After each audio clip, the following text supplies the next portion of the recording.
Olá pessoal, muito bom dia para vocês, tudo bem? Aqui quem fala é o Matheus Conceição, seja muito bem-vindo, seja muito bem-vinda a mais um vídeo aqui no nosso canal. Quero desejar para você e para sua família um excelente dia, um dia de muita paz, muita luz e muita esperança.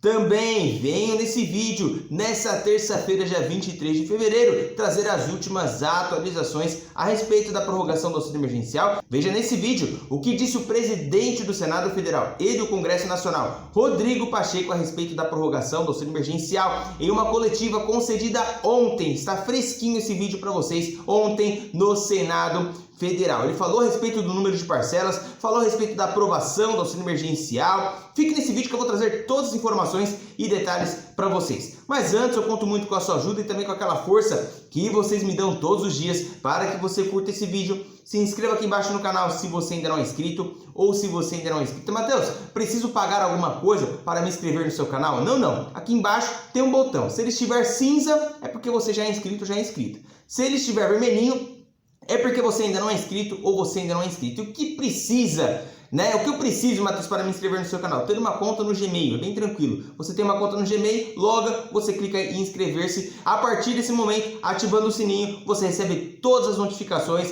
toda vez que eu subo um vídeo novo, algum conteúdo novo aqui no nosso canal, tá? Deixa aqui embaixo os seus comentários. Há um grande debate com relação ao valor. Uns dizem que vai ser 250, outros 300. Qual seria o valor ideal do auxílio emergencial, na sua opinião? Não esqueça de compartilhar esse vídeo com o máximo de pessoas que você puder também. É importante que as pessoas estejam atualizadas e saibam a verdade a respeito do auxílio emergencial, o dia a dia, os bastidores do auxílio. Matheus, algumas pessoas falam que, Matheus, vem aqui só quando for aprovado, mas o interessante é você acompanhar os bastidores, o passo a passo do auxílio emergencial. Se você quer acompanhar o passo a passo, o que cada deputado está falando, o que o presidente está falando a respeito desse assunto, continue aqui no nosso canal, que todos os dias tem alguma informação, tem algum detalhe importante a respeito desse assunto. Me siga lá no Instagram também, @TenhoDireitoOficial, que lá eu tenho trazido diversas informações também de qualidade e de utilidade pública, beleza? Vamos lá para as informações. Olha só, gente, ontem eu trouxe uma informação importantíssima para vocês do que disse o presidente da Câmara dos Deputados, Arthur Lira. Ele disse que R$300 seria o ideal. Ele praticamente revelou o que o presidente Jair Bolsonaro quer, ok? Algumas pessoas têm soltado na imprensa aí R$250, R$300, mas segundo Arthur Lira, R$300 seria o ideal, tá? E também supriria a necessidade da população brasileira. Não só da população brasileira, como do governo federal, que precisa muito ter aí uma melhora na sua popularidade. O Bolsonaro precisa melhorar a popularidade. 250, não sei se vai resolver muita coisa. R$200, então, nem se fala. Está praticamente descartado. É 250 ou R$300. 600 eu também acredito que não vai ser. Ninguém tem discutido a respeito desse assunto. Tem projetos de lei, mas eles estão fechados ali, os presidentes da Câmara, do Senado, o presidente da República, né, com o Ministério da Economia, eles são fechados ali para eles decidirem e vir o Bolsonaro editar uma medida provisória. Eu vou explicar mais detalhes para vocês. Então, Arthur Lira falou a respeito de valores, tá? Agora, o presidente do Senado Federal voltou a se manifestar a respeito do número de parcelas e a respeito também da aprovação, passo a passo para a aprovação do auxílio emergencial. Matéria na tela aí, e eu vou trazer o vídeo para vocês na íntegra. Eu vou pedir para vocês assistirem até o final. Acelera se for o caso, mas olha, o Rodrigo Pacheco deu uma bela de uma explicação sobre a prorrogação do auxílio emergencial. É importante que você assista, tá? Auxílio emergencial, Pacheco defende volta do pagamento em março e por 4 meses. Para presidente do Senado, governo deve editar novo auxílio assim que a casa aprovar PEC emergencial. Pacheco não deu detalhes sobre valores e estudo para as novas parcelas. Ele não falou sobre o valor, mas ele falou muita coisa importante a respeito da prorrogação do auxílio emergencial. Como eu disse para vocês, vou resumir um pouquinho só para vocês entenderem aqui. Para aprovar o auxílio emergencial, precisa dessa cláusula de calamidade pública nessa PEC emergencial. E essa PEC precisa passar por aprovação no Senado Federal e na Câmara dos Deputados, em 2 turnos, tá? Então precisa passar 2 vezes. E precisa ter a aprovação de 3/5 pelo menos em cada casa. Nós temos 81 senadores e nós temos 503 deputados. Precisa de 3/5 em cada casa e passar 2 vezes. Mas será que vai dar tempo de fazer todo esse processo? Algumas pessoas até têm me perguntado isso. Mas vai dar tempo de passar por todo esse processo para ter a primeira parcela do auxílio emergencial já em março vou dar uma pontinha aqui do que o Rodrigo Pacheco vai falar. Na ideia do Rodrigo Pacheco, como a prorrogação do auxílio emergencial já é um entendimento, já é um consenso público e notório, tanto da imprensa quanto do Congresso, quanto do próprio governo federal agora, precisa da aprovação do auxílio emergencial, ok? Logo após a aprovação da PEC no Senado, que está previsto para quinta-feira. Então, tendo aprovação no Senado Federal na quinta-feira, a ideia é que na semana que vem, ou na primeira quinzena, já haja aí a edição de uma medida provisória pelo presidente Jair Bolsonaro, estabelecendo as regras, valores e tudo mais. Não sabemos se isso vai acontecer, mas existe esse caminho e esse caminho é possível. Veja aí o que disse Rodrigo Pacheco, presidente do Senado Federal e do Congresso Nacional. Em relação ao auxílio emergencial, uma etapa importante é essa semana, com a pauta da proposta de emenda à Constituição 186, a PEC emergencial. O relatório do senador Márcio Bittar foi disponibilizado aos líderes partidários, deve ser publicizado ainda hoje, para que possa haver o amadurecimento das bancadas, dos senadores, das lideranças, dos próprios senadores. E nessa semana que nós temos uma pauta muito recheada de projetos, amanhã, quarta e quinta-feira, nós incluirmos esse como prioridade, que é uma proposta de emenda à Constituição importante para se estabelecer a possibilidade jurídica de se ter o auxílio compatibilizando com a responsabilidade fiscal. Então, a nossa expectativa é que dentro daquele cronograma de início de março, nós temos a viabilização para o auxílio emergencial no Brasil, da forma como ainda a equipe econômica vai conceber em termos de valores e de prazo de duração, mas esse protocolo fiscal colocado a serviço da responsabilidade fiscal e da viabilização do auxílio emergencial, nós estamos cuidando da nossa parte no Congresso Nacional, primeiramente no Senado e depois na Câmara dos Deputados, para que possa ser viabilizado. Presidente, boa tarde.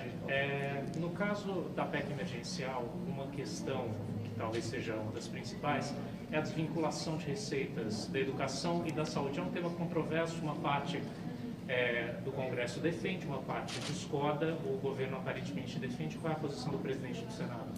Eu tenho muito cuidado de expor essas minhas percepções e ideias em relação a temas, considerando ser o presidente e deixar para o plenário poder decidir. Em relação à desvinculação, eu posso dizer a você que sou simpático à ideia de termos um orçamento que possa permitir ao gestor público, dentro de mínimos unificados de educação e de saúde, destinar para a educação ou para a saúde a depender da necessidade do ente federado, no caso concreto. Então, a desvinculação, a partir desses critérios, preservando investimentos na educação e na saúde, pode ser um caminho de meio termo interessante para o Brasil, permitindo, repito, uma flexibilização dos gastos de acordo com a necessidade de cada ente federado.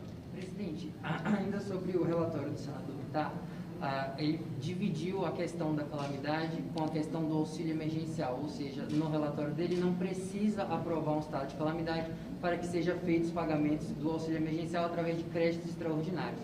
Mas o senador, o presidente da Câmara, Arthur Lira, falou na semana passada que é impossível que lá na Câmara seja aprovado até março essa PEC.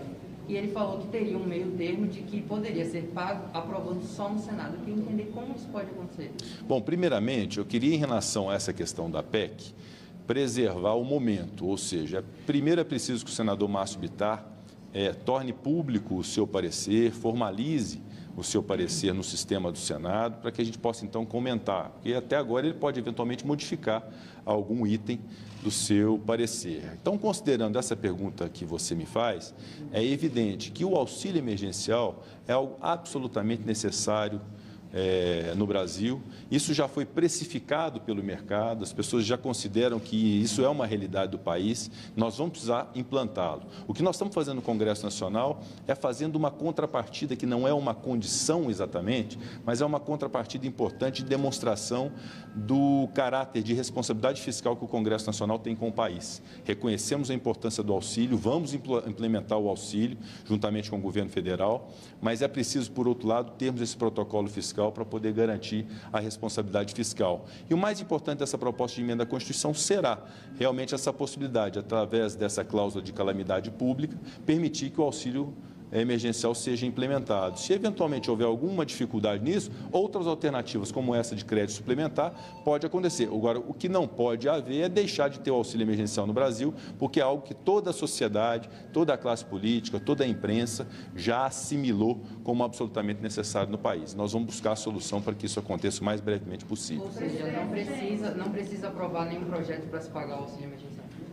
Precisa, na verdade, o auxílio emergencial terá que ser ou por projeto de lei ou por uma iniciativa do governo federal para poder legitimá-lo. Evidentemente, as regras dele, prazo, valores, etc. O que nós estamos fazendo na PEC emergencial é estabelecendo esse protocolo fiscal de responsabilidade fiscal para poder termos os recursos necessários para isso. Presidente, mas a intenção é concluir a votação essa semana, primeiro ou segundo turno, porque a gente já vê a resistência de alguns líderes a essa questão do PIS da saúde e da educação. Então, será que se efetiva essa votação essa semana? Eu percebo os senadores e as senadoras com a compreensão de que essa proposta é importante para se viabilizar o auxílio emergencial. Não é viabilizar no sentido de ele ser editado ou não, para dar sustentação a ele do seu ponto de vista de responsabilidade fiscal. Então, eu vejo essa percepção dos senadores e das senadoras com muita nitidez. Ainda que haja um ponto contrário ali ou acolá, acho que todos compreendem essa necessidade de se ter esse protocolo fiscal. Quanto ao momento de se votar, está pautado para quinta-feira a proposta de emenda à Constituição. Ela terá 2 turnos, há a possibilidade de quebra de interstício, mas a quebra de interstício somente se houver acordo no plenário. Se não houver, vota-se o primeiro turno na quinta-feira e o segundo turno, tão logo se esgote o prazo de interstício para a gente poder, da parte do Senado Federal, aprovar a proposta de emenda à Constituição. Presidente, queria que o senhor, por favor, esclarecesse o que está combinado com o governo a partir da aprovação da PEC emergencial em relação ao auxílio. É apenas a aprovação aqui no Senado, porque aí na Câmara seria outra história, é a aprovação no primeiro turno, porque isso já sinaliza uma disposição. Eu sei que parece apressado isso, mas é porque, enfim, as pessoas estão esperando para receber o auxílio. O que há de combinado entre o Senado e o governo? Não há uma combinação específica em relação a isso. O que há é uma compreensão de todos que o auxílio emergencial precisa existir nesses próximos 4 meses. Isso é uma percepção que nós do Congresso temos, externamos ao Executivo, e o Executivo sempre concordou com a ideia de que teria que ter o auxílio emergencial. Então, essa é a ideia principal. Por outro lado, do próprio Congresso Nacional partiu a ideia de termos esse protocolo fiscal, que é uma vontade da equipe econômica do ministro Paulo Guedes, ter esse protocolo fiscal com essas propostas de emenda à Constituição, tanto a 186 de 2019, a PEC emergencial, quanto a PEC dos fundos públicos infraconstitucionais, a 187, quanto a PEC do Pacto Federativo, a 188. A primeira e a terceira relatadas pelo senador Márcio Bittar e a dos fundos públicos, relatada pelo senador Otto Alencar, já aprovada na Comissão de Constituição e Justiça. Então, qual que foi a ideia? De termos agora um parecer que considere determinados pontos, que se reserve para o futuro outros tantos pontos que possam ser discutidos, mas desde já se ter um protocolo fiscal no Brasil que permita adequar situações a esses casos de calamidade como nós estamos vivendo. Agora, o que nós vamos pretender é que, uma vez aprovado no Senado Federal, já haja por parte do governo uma efetivação do auxílio emergencial, considerando que há uma tendência muito clara na Câmara dos Deputados, diante da importância disso para o país e para a viabilização do auxílio emergencial, também aprová-la num tempo que seja adequado.